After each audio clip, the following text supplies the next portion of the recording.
શાંતિ 20/8/2026 આજના મીઠા બાબાના મધુર મહાવાક્ય. મીઠા બાળકો, બાપ આવ્યા છે તમને આ પાપની દુનિયાથી કાઢીને ચેનની દુનિયામાં લઈ જવા. બાપ દ્વારા તમને સુખ શાંતિની 2 સોગાત મળે છે. પ્રશ્ન છે, આખી દુનિયામાં સાચી નંસ તમે છો. સાચી નંસ કોને કહેશે? ઉત્તર છે, સાચી નંસ એ જેમની બુદ્ધિમાં એકની જ યાદ હોય, અર્થાત નન બટ વન. એ પોતાને ભલે નંસ કહેવડાવે છે, પરંતુ એમની બુદ્ધિમાં માત્ર એક ક્રાઇસ્ટની યાદ નથી. ક્રાઇસ્ટને પણ ગોડનું બાળક કહે છે. તો એમની બુદ્ધિમાં 2 છે અને તમારી બુદ્ધિમાં એક બાપ છે. એટલે તમે સાચી નંસ છો. તમને બાપનું ફરમાન છે પવિત્ર રહેવાનું છે.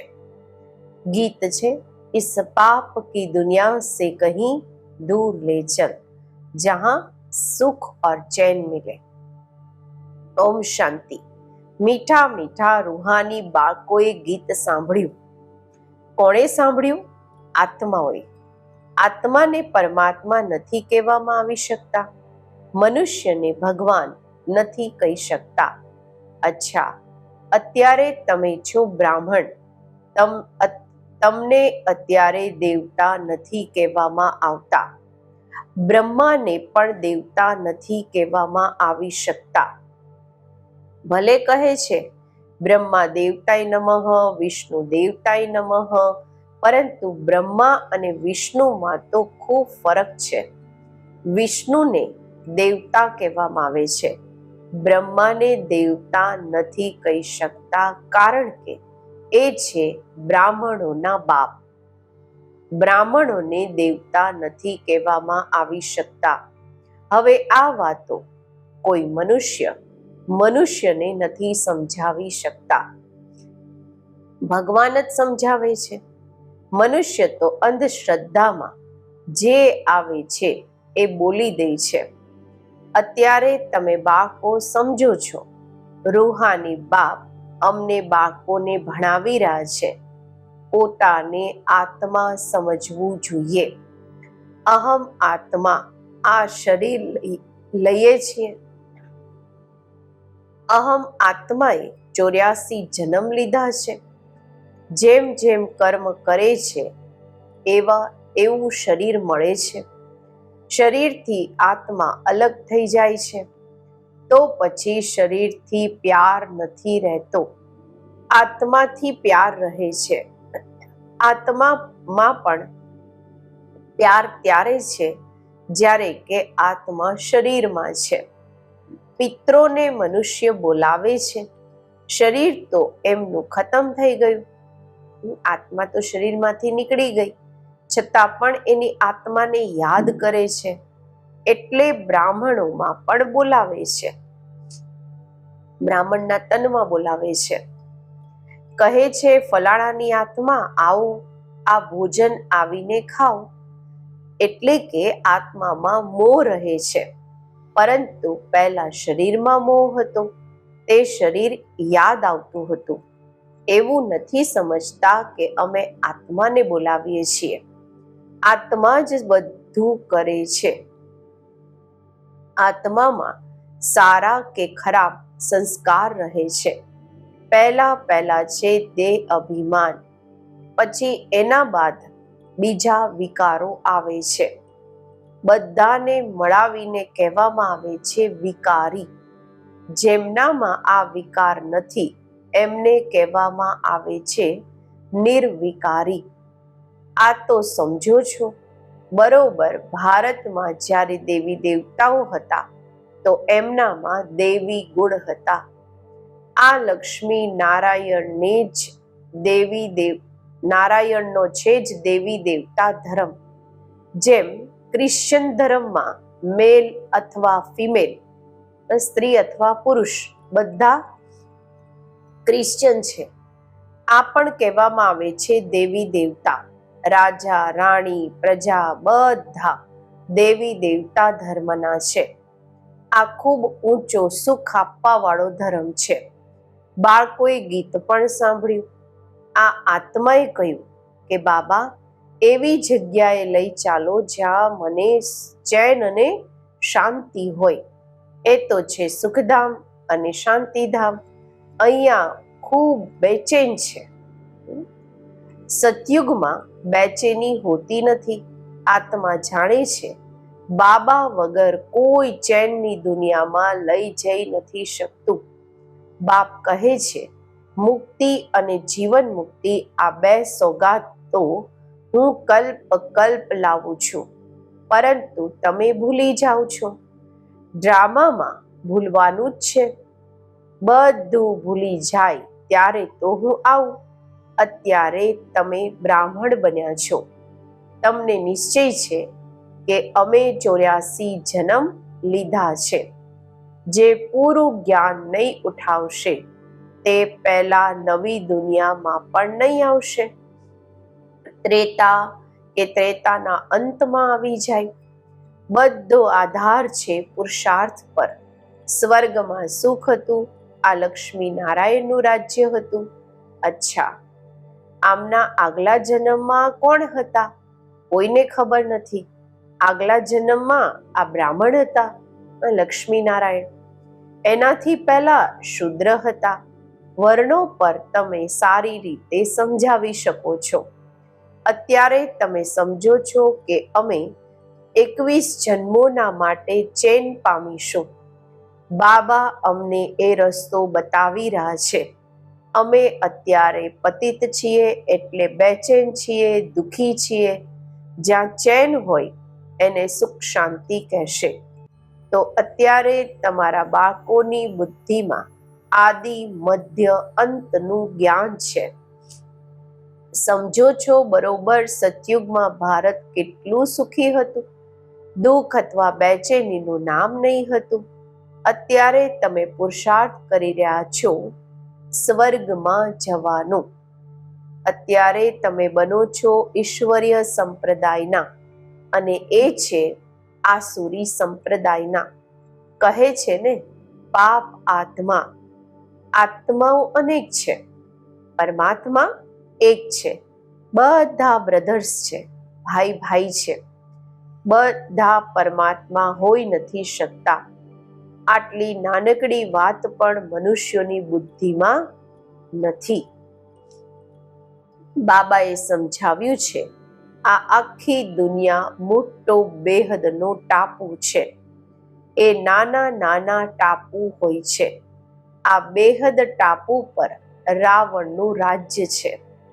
આ વાતોને મનુષ્ય નથી સમજતા. એ તો માત્ર કહાનીઓ સાંભળતા રહે છે. કહાનીને જ્ઞાન નથી કહેવામાં આવતું. એનાથી મનુષ્ય સદગતિને પામી નથી શકતા. જ્ઞાનથી સદગતિ મળે છે. જ્ઞાન આપવા વાળા છે એક બાપ, બીજું ન કોઈ. ભક્તોની ભગવાન જ આવીને રક્ષા કરે છે. મનુષ્ય મનુષ્યની રક્ષા નથી કરી શકતા. શિવ બાબા બધા બાળકોને વારસો આપે છે. એ બાપ પણ છે, શિક્ષક પણ છે, સદગુરુ પણ છે, વકીલ, બેરિસ્ટર પણ છે. કારણ કે જમઘટોની સજાઓથી છોડાવવા વાળા છે. સતયુગમાં કોઈ પણ જેલમાં નહીં જશે. બાપ બધાને જેલથી છોડાવે છે. બાળકોની સર્વશ્રેષ્ઠ બધી મનોકામનાઓ પૂરી થાય છે. રાવણ દ્વારા અશુદ્ધ કામનાઓ પૂરી થાય છે. બાપ દ્વારા શુદ્ધ કામનાઓ પૂરી થાય છે. શુદ્ધ કામનાઓ પૂરી થવાથી તમે સદા સુખી બની જાઓ છો. અશુદ્ધ કામના છે પતિત વિકારી બનવું. પાવન રહેવા વાળાને બ્રહ્મચારી કહેવામાં આવે છે. તમારે પણ પવિત્ર રહેવાનું છે.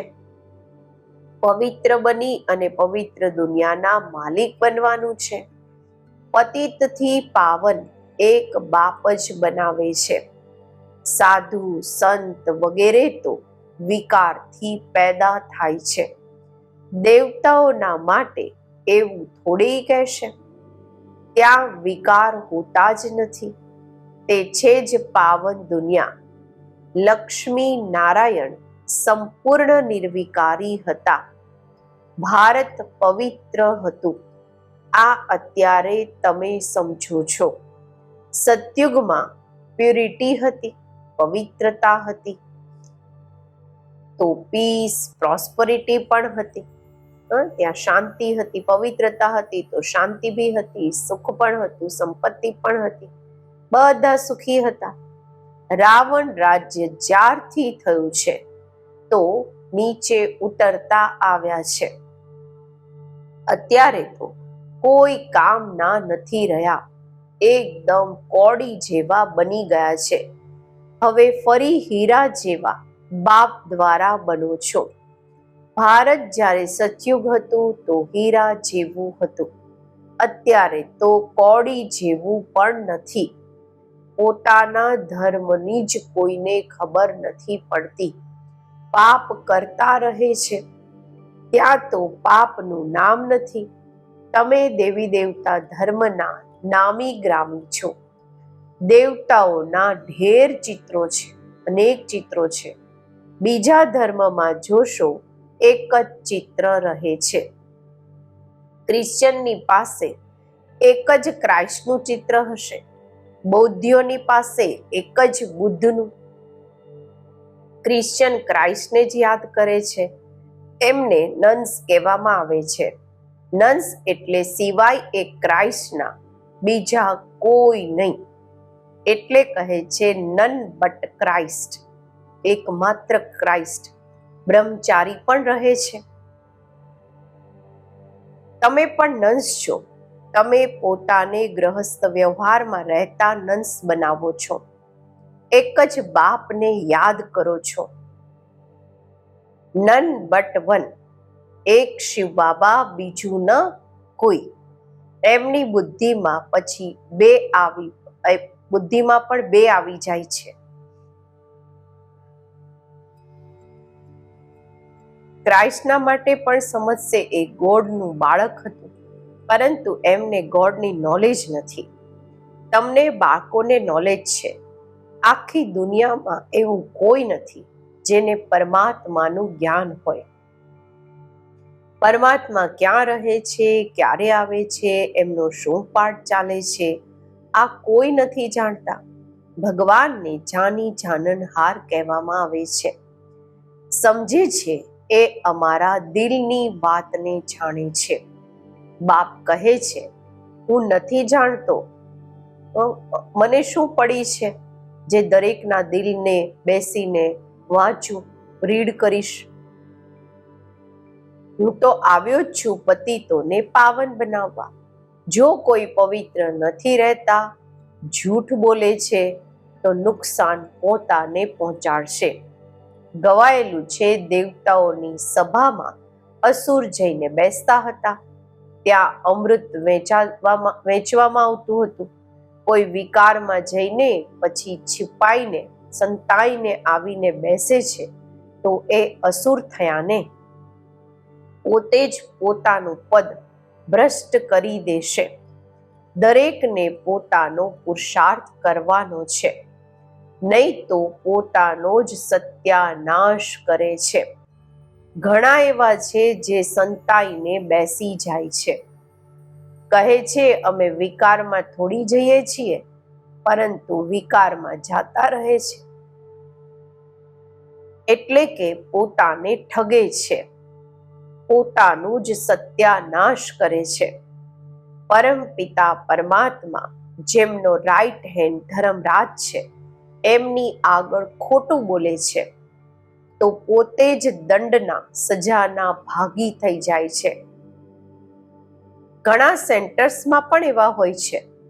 બાબા જ્યારે પહેલી વાર દિલ્હીમાં ગયા હતા તો રોજ એક આવતો હતો અને વિકારમાં જતો રહેતો હતો. પૂછવામાં આવતું હતું જ્યારે કે પવિત્ર નથી રહેતા તો આવો કેમ છો? કહેતો હતો આવીશ નહીં તો નિર્વિકારી કેવી રીતે બનીશ? પવિત્રતા સારી લાગે છે, પરંતુ રહી પણ નથી શકતો. આખરે તો સુધરી જઈશ. નહીં આવીશ તો બેડો ગર્ક થઈ જશે, ડૂબી જશે. બીજો કોઈ રસ્તો જ નથી. એટલે અમને અહીંયા આવવું પડે છે. બાપ સમજાવે છે, તમે વાયુમંડળને ખરાબ કરો છો. ક્યાં સુધી એવી રીતે આવતા રહેશો? પાવન જે બને છે એમને પતિતથી જેમ કે ઘૃણા આવે છે. કહે છે, બાબા આમના હાથનું ખાવાનું પણ સારું નથી લાગતું. બાપે યુક્તિ પણ બતાવી છે. ખાન પાનની ખીટપીટ થાય છે. એવું તો નથી નોકરી છોડી દેશે. પછી યુક્તિથી ચાલવાનું હોય છે. કોઈને સમજાવો તો બગડે છે. પવિત્ર કેવી રીતે રહેશે? આ તો ક્યારેય સાંભળ્યું નથી. સંન્યાસી પણ રહી નથી શકતા. જ્યારે ઘર-બાર છોડીને જાય છે ત્યારે પવિત્ર રહી શકે છે. પરંતુ આ કોઈને ખબર નથી કે અહીંયા પતિત પાવન પરમ પિતા પરમાત્મા ભણાવે છે.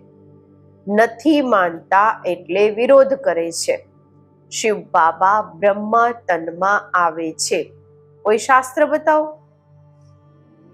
આ તો ગીતામાં લખેલું છે, હું સાધારણ વૃદ્ધ તનમાં આવું છું. એ પોતાના જન્મોને નથી જાણતા. આ તો લખેલું છે. પછી તમે કેવી રીતે કહો છો કે પરમાત્મા કેવી રીતે મનુષ્ય તનમાં આવશે? પતિત તનમાં જ આવીને રસ્તો બતાવશે ને. આગળ પણ આવ્યા હતા અને કહ્યું હતું, મામેકમ યાદ કરો. એ જ પરમધામમાં રહે છે અને કહે છે, મામેકમ યાદ કરો. શ્રી કૃષ્ણનું શરીર તો મૂળ વતનમાં નથી હોતું. જે કહે કે મામેકમ યાદ કરો, એક પરમ પિતા પરમાત્મા જ સાધારણ તનમાં પ્રવેશ કરી તમને બાળકોને કહે છે, મામેકમ યાદ કરો. તો આ યોગ અગ્નિથી તમારા પાપ કપાઈ જશે. એટલે જ મને પતિત પાવન કહે છે. પતિત પાવન જરૂર આત્માઓના હશે ને. પતિત પણ આત્મા જ બને છે. બાપ કહે છે, તમે પવિત્ર આત્મા 16 કળા સંપૂર્ણ હતી. અત્યારે 9 કલા બિલકુલ જ પતિત બની ગયા છો. હું કલ્પ કલ્પ આવીને તમને સમજાવું છું. તમે જે કામ ચિતા પર બેસીને પતિત બની જાઓ છો, પછી જ્ઞાન ચિતા પર બેસાડીને તમને પાવન બનાવું છું. ભારતમાં પતિત પ્રવૃત્તિ માર્ગ હતો. અત્યારે અપવિત્ર પ્રવૃત્તિ માર્ગ છે. કોઈને પણ ચેન નથી, શાંતિ નથી. હવે બાપ કહે છે, બંને જ્ઞાન ચિતા પર બેસો. દરેક આત્માને પોતાના કર્મો પ્રમાણે શરીર મળે છે. એવું નહીં કે બીજા જન્મમાં એ પતિ પત્ની આપસમાં મળશે નહીં. એટલી રેસ તો કરી ન શકે. આ તો ભણવાની વાત છે ને. અજ્ઞાન કાળમાં થઈ શકે છે. આપસમાં ખૂબ પ્રેમ છે તો એમની મનોકામનાઓ પૂરી થઈ શકે છે. એ તો છે પતિત વિકારી માર્ગ. પતિની પાછળ પત્ની ચિતા પર બેસે છે. બીજા જન્મમાં પણ જઈને એને મળે છે, પરંતુ બીજા જન્મમાં એને થોડી ખબર પડશે. તમે પણ બાપની સાથે જ્ઞાન ચિતા પર ચડો છો. આ છીછી શરીર છોડી ચાલી જઈશું. તમને આ અત્યારે ખબર છે. એમને તો રહેતું નથી કે અમે આગળ જન્મમાં એવા સાથી હતા. તમને પણ પછીથી ત્યાં આ વાતો યાદ નહીં રહેશે. અત્યારે તમારી બુદ્ધિમાં લક્ષ્ય અને ઉદ્દેશ્ય છે. મમ્મા બાબા લક્ષ્મી નારાયણ બનશે. વિષ્ણુ છે દેવતા. પ્રજાપિતા બ્રહ્માને દેવતા નથી કહી શકતા. બ્રહ્મા સો દેવતા બને છે, બ્રહ્મા સો વિષ્ણુ, વિષ્ણુ સો બ્રહ્મા કેવી રીતે બને છે? આ અત્યારે તમે સમજી લીધું છે. અત્યારે તમે જાણો છો ચેન માત્ર સ્વર્ગમાં જ હોય છે. કોઈ મરે છે તો કહે છે સ્વર્ગ ગયા, અર્થાત ચેનમાં ગયા, શાંતિમાં ગયા. બેચેનીમાં તો પતિત રહે છે. બાપ છતાં પણ કહે છે પોતાને આત્મા સમજો, બાપને યાદ કરો તો વિકર્મ વિનાશ થશે. બાકી છે વિસ્તારમાં, ડિટેલમાં સમજવાની વાતો. બાપ નોલેજફુલ છે તો તમારે પણ પોતાને એવા નોલેજફુલ, તમને પણ પોતાના જેવા જ નોલેજફુલ બનાવશે. બાપની યાદથી તમે સતો પ્રધાન બનશો. આ આત્માઓની રેસ છે, હરીફાઈ છે. જે વધારે યાદ કરશે એ જલ્દી બનશે.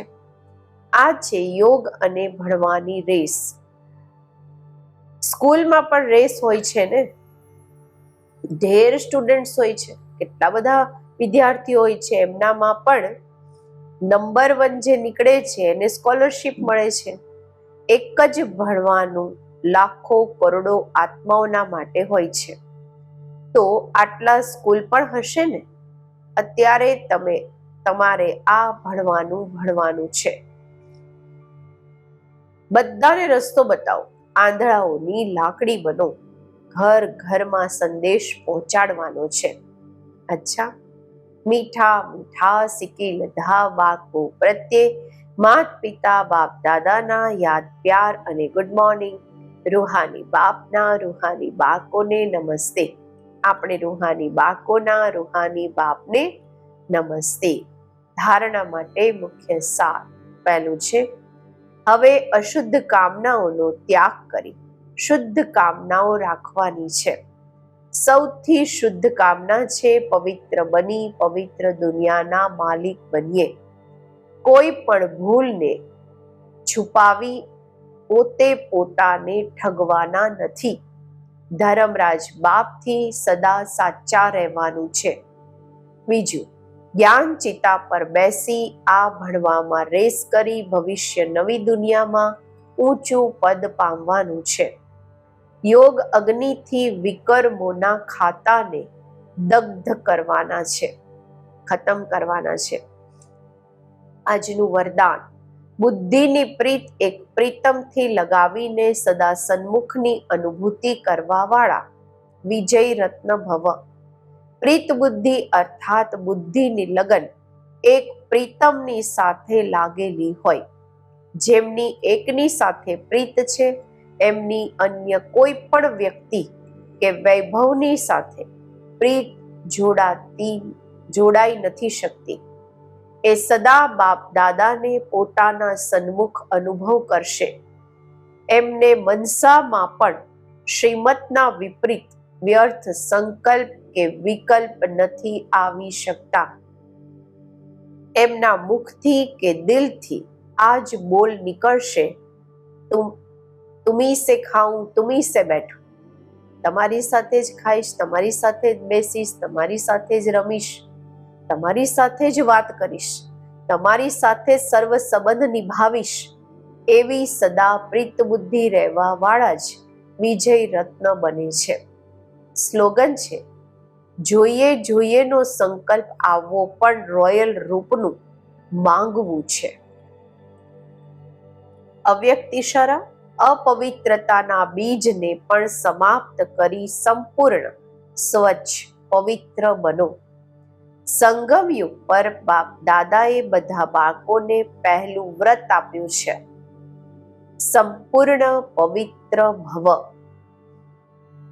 આ પવિત્રતાનું વ્રત માત્ર બ્રહ્મચર્યનું વ્રત નથી, પરંતુ બ્રહ્મા બાપ સમાન દરેક બોલમાં પવિત્રતાના વાઇબ્રેશન